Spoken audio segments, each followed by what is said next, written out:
Okay, so I'm gonna show how to assemble a desktop. I'm gonna be kind of more general with how to put it together because there's so many different types of cases and motherboards and power supplies and everything like that. So I'm gonna kind of try and be general so that way no matter what kind of build you're doing, you'll probably be able to figure it out. So I also go through like several like mistakes that people make, so that way when you build this, hopefully you won't make the same mistakes. So first thing, you want to get the tower ready.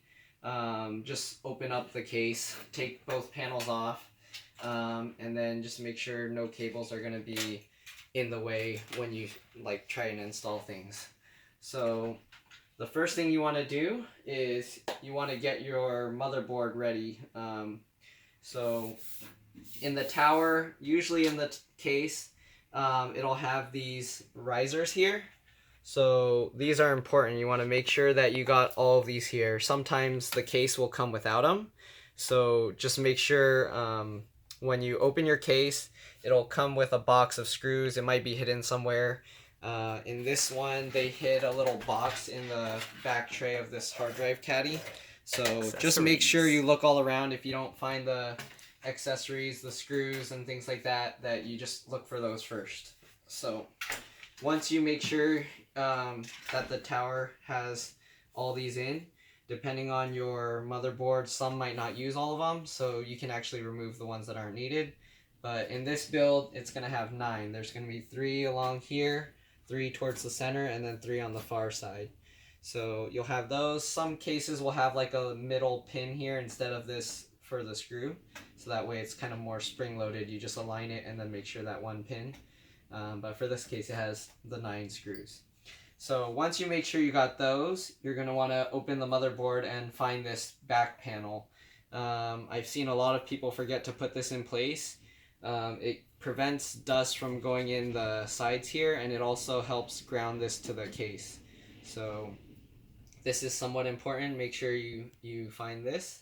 And depending on which motherboard you have, most of them will have these kind of springy metal pieces sticking out. It's important to make sure that these go around the connectors, not inside. Sometimes it's like sticking in here, so people try and put the motherboard in and it'll go into the connector and block. When you try and plug things in, it'll be in the socket and that'll mess things up. So just make sure when you put the motherboard in to check those. So then next, what you want to do is make sure always touch the case before touching any of the electronic components, just to drain any excess electricity. If you can, try and avoid working on carpet, especially longer carpet. This carpet's not as bad, but anything that can generate a lot of static, probably try and avoid it. But as long as you're like touching something metal to release the static charge, you'll be okay. So if you want to be safe, you could always keep one hand on it just to keep any electricity from building up. Okay, so once you make sure you do that, just get the motherboard, check where the ports align, and then make sure that whichever way it's going to align and end up, that's the way you want to make these ports show up. So of course you want these facing the outside, and you insert this plate from the inside of the case. So one thing I set up before on the motherboard was this plate for the fan. Every fan is designed differently, so make sure, I know people don't like reading instructions, but it's important for whichever fan you're using. Make sure that you read the instructions. Intels usually come with a built-in fan, or not a built-in fan, but they'll come with their own fan stock cooler, but a lot of people don't like to use that. Those ones, usually you don't need all these back plates and things. It'll just have a spring-loaded mechanism that you push down. So just make sure you read the instructions for those. But if you're confused, you could always just write a comment and ask me questions. And then I can see if I can help you with that. But yeah, every cooler's different, so I set this one up first. This one has a back plate. It can only go in one way. The instructions will basically tell you, but pretty much there's screw holes on the back of the CPU plate here, so you can't put it upside down or anything because it'll line up with the holes here. This specific one, it has these little plastic risers, and then you put these things on. Make sure, if you have to put a base plate first, that you make sure you want the fan to face whichever way that you're going to have it face. So the way you can tell with the fans, they'll have these solid grid lines here that hold the fan in place. That's the direction the air will blow. So this will be the output, and then this side will be the input. So the air will blow out in this direction.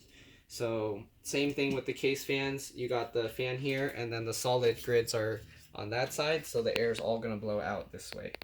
Usually you want your air all flowing in one direction, so if you can, do that. If you're using a liquid cooler,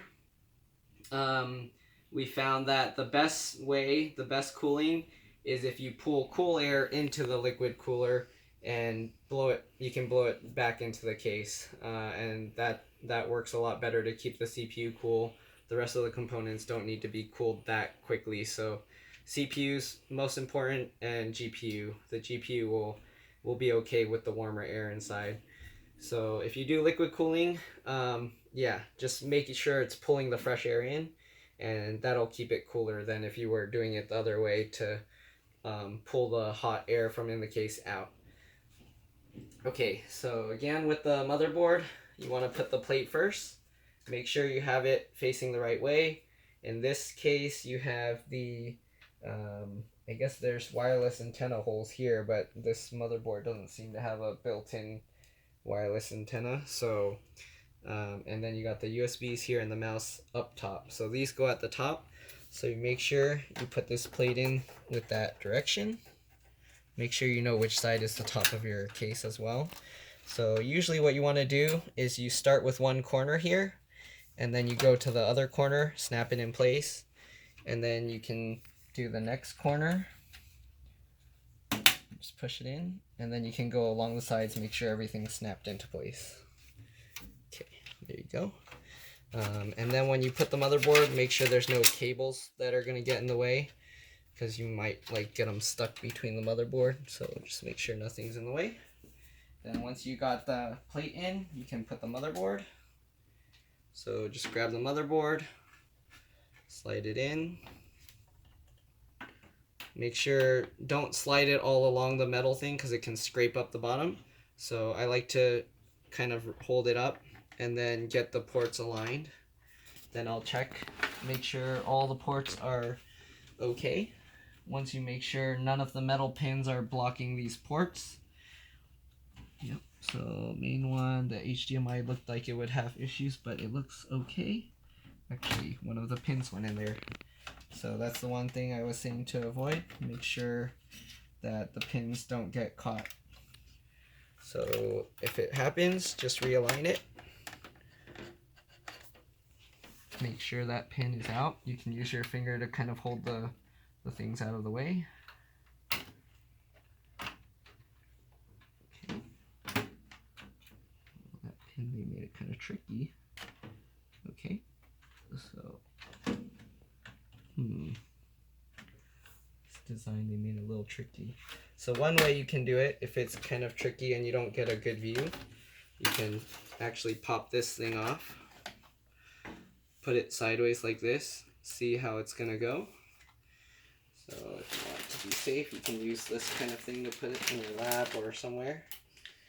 And then just make sure you can try doing it first, or you can bend it out slightly a little bit. Make sure not to bend it too much because you still want it to make contact with the HDMI port. So depending which one you have, it'll be a little bit different. So it does have these little curved things that are supposed to prevent it from going in, but it's still having weird issues. So just make sure that works well.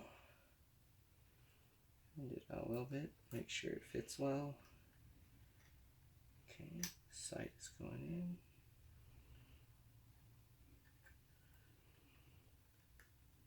Okay, so once you make sure that the metal pieces aren't going into the port, now you can put this back and then try it again.